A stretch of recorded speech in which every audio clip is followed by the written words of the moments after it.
Tere tulemast Musta kassi Taro lugemisse Hamburid. Siit tuleb lugemine teile nädalaks 1. kuni 7. juuni.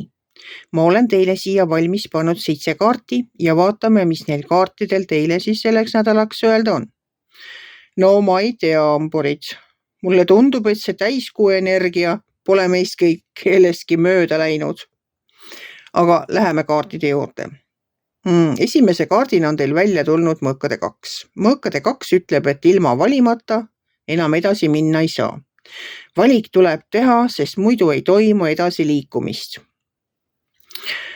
Samas kõrval olev mõõkade 4 ütleb, võta aeg maha, puhka, taandu, astu olukorrast välja. Võt see ongi selline aja mahavõtmise kaart. No võib-olla seda aega maha võtta on selleks vaja, et otsust teha, et oleks selgem teha otsus. Edasi tuleb teil siin müntide 2. Müntide 2 minu jaoks on alati tasakaalu leidmine töö ja puhkeaja vahel. Et mitte üle töötada. Siis on siin sauade 4. Sauade 4 on minu jaoks pidu. Suurem pidu, mitte selline pisikene kohvikus istumine, vaid siuke suurem pidu, tantsu ja tralliga pidu. Tantsu ja tralliga pidu, muusikaga pidu, no võib-olla ongi mingi suurem kontsert, mõni välikontsert, ma ei tea, mingi selline pidu. Siuke mõnusa energiaga pidu. Siis on siin all teil sauade 10. No see on raske koormakaart. Kuna see on tulnud selle mõõkade 4 alla, siis ma arvan, et tulebki võtta aeg maha. Kui teil on nii raske koorem, siis tuleb võtta aeg maha, natukene kaaluda, natukene vaadata, kuidas edasi saab. Te olete kas ise võtnud endale suure koorma või teile on pandud.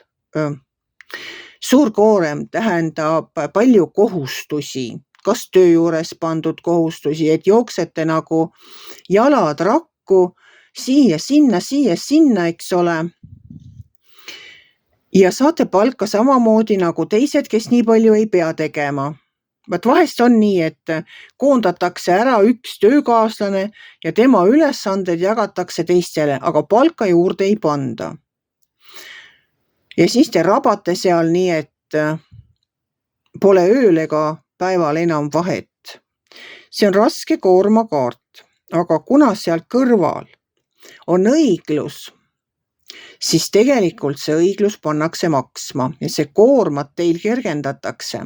Ja viimase kaardina on teil välja tulnud poodu, et vaata asjadele teisiti. See poodu kaart on minu jaoks ka alati olnud üllatuse kaart.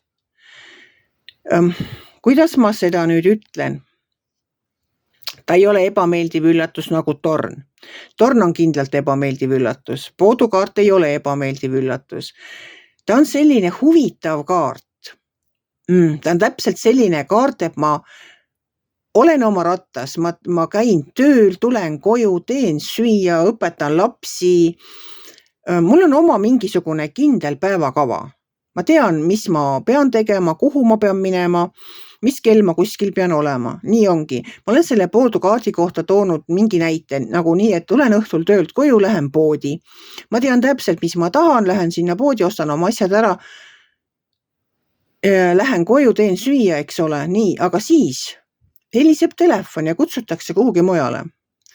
Või öeldakse, ma ei tea, midagi, et homme pole vaja tööle tulla, ma ei tea, mis iganes on ju. Et on nagu üllatus. See on selline üllatus, mida te ei oska oodata, aga see on meeldiv üllatus. Ta panebki teil kas siis, kuidas ma ütlen, ta ei paneb teid asju teisiti vaatama, aga ta võib ka teie päevakava nagu sassi lüüa. Saate näiteks võib-olla vaba aega, mida te pole üldse plaaninud. Saate kutse kusagile, kuhu te pole isegi mitte mõelnud minna. Aga mingi selline üllatus on selle poodukaardiga. Nagu ma ütlesin, täiskuu energiat, siuks segane nädal, õiglus, raske koorem, aeg maha võtta, valik tuleb teha, sest muidu edasi minna ei saa.